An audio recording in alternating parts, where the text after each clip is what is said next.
quelque chose qui me trotte dans la tête par rapport à ce combat que vous avez eu à mener et où c'était en fait pour les fausses raisons que les États-Unis avaient dit que l'UNESCO était trop politisé. Et la réflexion que j'ai par rapport aux ODD, au développement culturel, et à l'amendement japonais, qui nous amène à... c'est-à-dire, c'est quand même paradoxal. Ouais. Comme résultat d'un combat des États-Unis contre l'UNESCO, d'être trop politisé, ouais. Que l'on retrouve comme résultat d'être réellement politisé en ayant les membres du conseil exécutif qui deviennent en fait plutôt des politiciens que des intellectuels spécialisés dans les domaines de compétences de l'organisation. Oui. Donc cela est une preuve, mais là maintenant éclatante, de la mauvaise foi des États-Unis, de Reagan et de son équipe, quand ils ont amené ce problème sur le tapis pour vous combattre personnellement, et donc affaiblir l'UNESCO.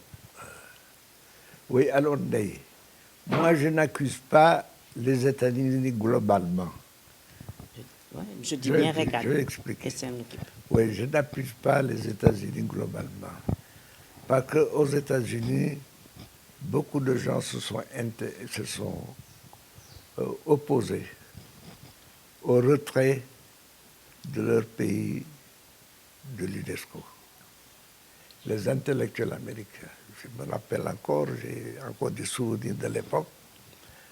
Et c'est la raison pour laquelle j'ai décidé, quand les États-Unis se sont retirés, de garder tous les fonctionnaires américains. J'ai dit que c'était des gens capables, qui travaillaient pour l'organisation. Tant qu'ils restaient loyaux à l'organisation, je les garderai comme fonctionnaires. Mais je ne recruterai plus de fonctionnaires venant des États-Unis. Voilà ce que j'ai décidé à l'époque. Il y en a qui n'étaient pas d'accord, qui m'ont attaqué d'ailleurs, parce que c'était la guerre froide. Et il y en a qui m'ont attaqué en disant que j'aurais dû me débarrasser des fonctionnaires américains puisque les États-Unis avaient quitté l'UNESCO. Ça aurait été une erreur monumentale, à mon avis.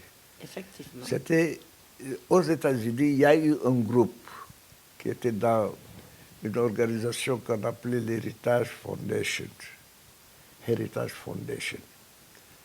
qui a fait une campagne contre l'UNESCO de retrait du système des Nations Unies. Ils ont commencé par l'UNESCO parce que l'UNESCO leur paraissait le maillon faible.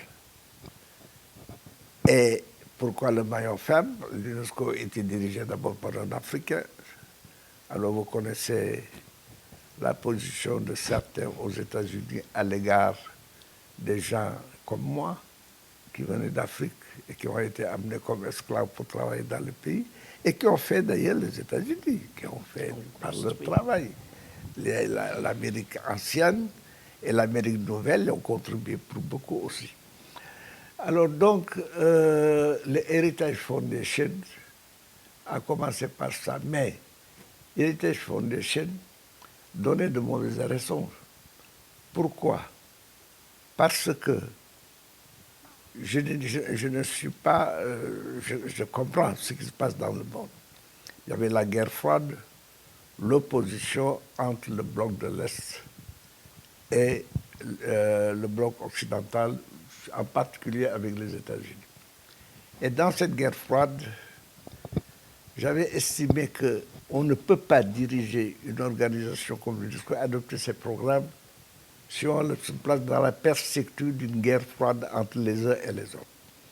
Et c'est la raison pour laquelle, m'inspirant des valeurs africaines et de mon expérience d'Africain, j'ai proposé à l'UNESCO l'adoption du programme par consensus.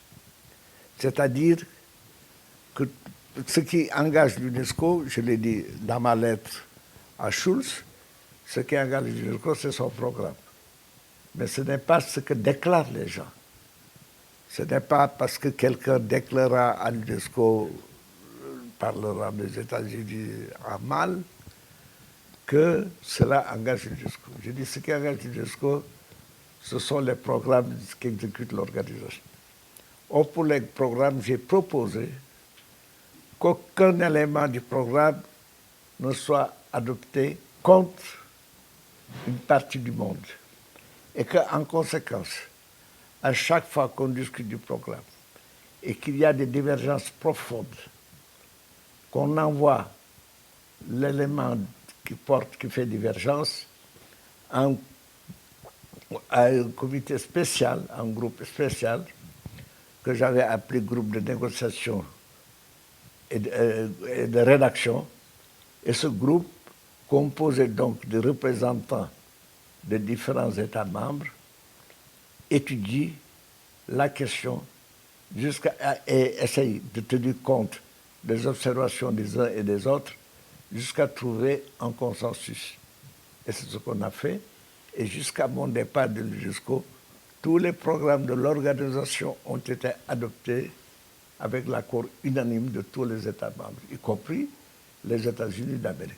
J'ai dit donc aux États-Unis, vous ne pouvez pas juger l'UNESCO à ce que déclare le délégué d'un pays, qui peut dire ce qu'il veut, mais vous ne pouvez pas les juger que sur le programme qu'il exécute et la façon de l'exécuter. Si le programme était exécuté de façon à favoriser tel groupe de pays par rapport à tel autre, vous pouvez vous en plaindre, mais ce n'est pas le cas. Tous les programmes sont exécutés par des fonctionnaires de 132 pays à l'époque, venant de 132 pays, dont des secteurs importants étaient entre les mains de chaque groupe de pays. L'éducation, je l'avais confiée à un originaire en soviétique. Et j'avais dit aux soviétiques, vous prenez l'éducation, mais vous maintenez un tel. C'était Tanguian, qui était arménien, qui travaillait avec moi au secteur de l'éducation quand j'étais sous-directeur général. Je connaissais sa probité intellectuelle, sa compétence dans le domaine de l'éducation. Alors j'ai donné la science et la technologie en arabe. C'était Abdolzak Kazoura, qui avait été professeur d'énergie nucléaire à Oxford, en Angleterre. Il était syrien d'origine. Et c'est lui qu'Assad était venu chercher pour lui confier l'université de Damas. Et moi, j'ai été en Syrie pour négocier avec Assad, pour comme l'Escadoura, comme sous-directeur général chargé de ça, etc. La culture, je l'avais confiée en asiatique. C'était Maka Gyansar qui était de l'Indonésie, etc. Alors, j'avais donc les sciences sociales, j'avais confié à l'Amérique latine, à quelqu'un de l'Amérique latine.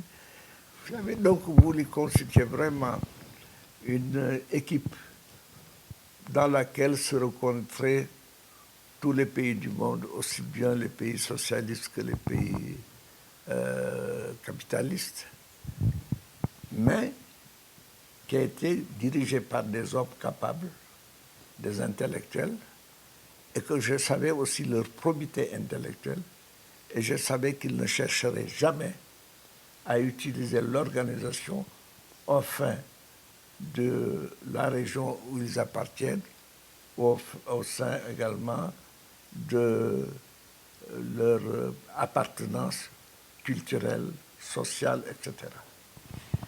Merci infiniment.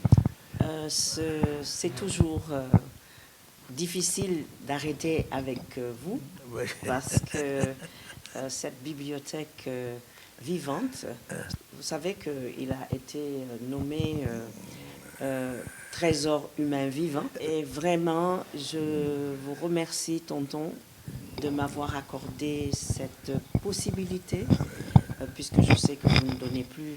Non, je ne donne plus d'interviews. Donc, j'apprécie à sa juste valeur cette exception qui a été faite. Oui, mais j'ai accepté aussi cette exception parce que tu me l'as demandé. Et tu as été pour moi une nièce, mais tu as été pour moi un collaborateur. Tu as montré ton courage quand tu étais à l'UNESCO, pendant la période difficile. Je n'oublierai jamais toi et comme quelques autres femmes le travail que vous avez fait au sein de l'organisation, la défense que vous avez faite de l'organisation. Et donc, ça ne s'oublie pas. Dans la vie, il faut avoir le courage de ses idées. Et tu as eu le courage de tes idées. Merci, c'est parce que j'avais un exemple devant moi. Je dis toujours que vous m'avez donné beaucoup du point de vue intellectuel, du point de vue de ce courage dont vous parlez. Et Tata Raymond m'a énormément donné aussi en tant que modèle. Et je dis toujours que je vous ai eu tous les deux comme modèle et j'espère que je suis un pâle reflet de ce que j'aurais voulu, mais vous avez fait de moi une meilleure version de moi-même. Je remercie quand même, Daï, de faire référence à mon épouse. Mon épouse et moi, nous venions de deux cultures différentes. Quoique le fond soit le même, parce qu'elle venait d'Haïti. Mais si je suis devenu ce que je suis, peut-être elle y a contribué pour beaucoup. Alors je te remercie d'avoir parlé d'elle. Merci, merci infiniment. Merci Daï. Et que Dieu vous garde encore longtemps. Merci beaucoup. Merci infiniment. Oui, merci.